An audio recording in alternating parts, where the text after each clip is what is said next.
Assalamualaikum warahmatullahi wabarakatuh. Perkenalkan, saya Nadira Rahmani, selaku Ketua Tim Pelaksana, dan anggota saya Nur Latifatul Zahro dan Muhammad Kusni Effendi. Kami dari Prodi Teknologi Industri Pertanian. Di sini, kami akan menjelaskan hasil PKM penelitian kami yang berjudul Karakteristik Kimia dan Serat Pangan Total mie rumput laut dengan penambahan tepung mokaf dan tepung beras. Di sini, kami akan menjelaskan latar belakang, tinjauan pustaka, metode penelitian, jadwal dan anggaran biaya pada kelompok kami. Produksi rumput laut meningkat pesat sejak tahun 2013 hingga tahun 2016. Begitu pula dengan volume lalu lintas rumput laut nasional yang naik sebesar 29,53% per tahunnya. Sayangnya, 94% ekspor rumput laut hanya dalam bentuk kering dan basah, yang mengakibatkan nilai USD rumput laut menurun menjadi 12%, sedangkan Indonesia menyumbang 30% total ekspor rumput laut dunia. Dilihat dari segi ekonomis, rumput laut basah memiliki harga 2.500 hingga 3.000 per kilogramnya. Namun, apabila diolah menjadi beberapa produk, nilai ekonomisnya akan terus meningkat. Contohnya seperti mie rumput laut yang memiliki harga 87.500 per kilogramnya. Kandungan keraginan pada rumput laut dapat memberikan rasa kenyal dan berperan sebagai gel agent yang menghasilkan mie yang tidak mudah putus. Kemudian, rumput laut ini nantinya akan dikombinasikan dengan mokaf dan tepung beras. Nah, untuk potensi rumput laut sendiri merupakan salah satu produk unggulan alam Indonesia yang belum mendapat sentuhan teknologi secara optimal.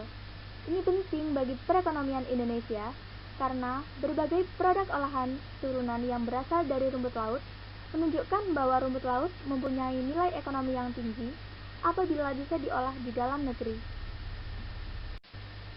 Nah, untuk kandungan komposisi dari rumput laut terdiri dari air, protein, lemak, serat kasar, mineral Ca, mineral Fe, mineral Cu, tiamin, riboflavin, vitamin C, keraginan, abu, dan kadar Pb.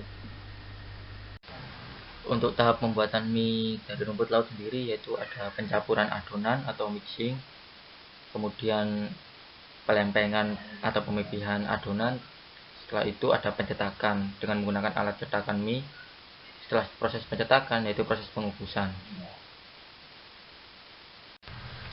Untuk metode penelitian sendiri yaitu ada tahapan pembuatan mie dan tahapan analisis.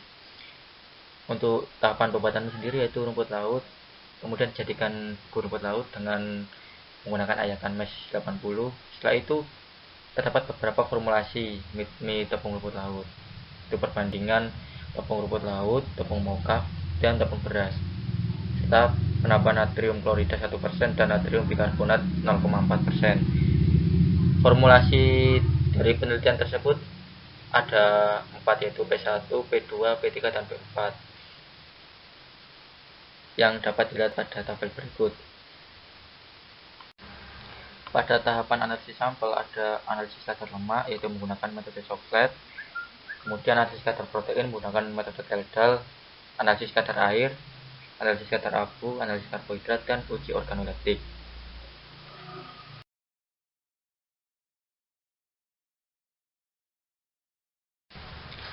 Untuk jadwal dan anggaran biaya yaitu terdapat 4 bulan kegiatan dengan kegiatannya persiapan alat dan bahan, kedua pembuatan mie rumput laut, ketiga uji proksimat, keempat uji kadar hidrasi, kelima uji tekstur, keenam uji organoleptik, 7 analisis data, 8 penyusunan laporan kemajuan atau PKP2, 9 penyusunan draft publikasi, dan terakhir penyusunan laporan akhir.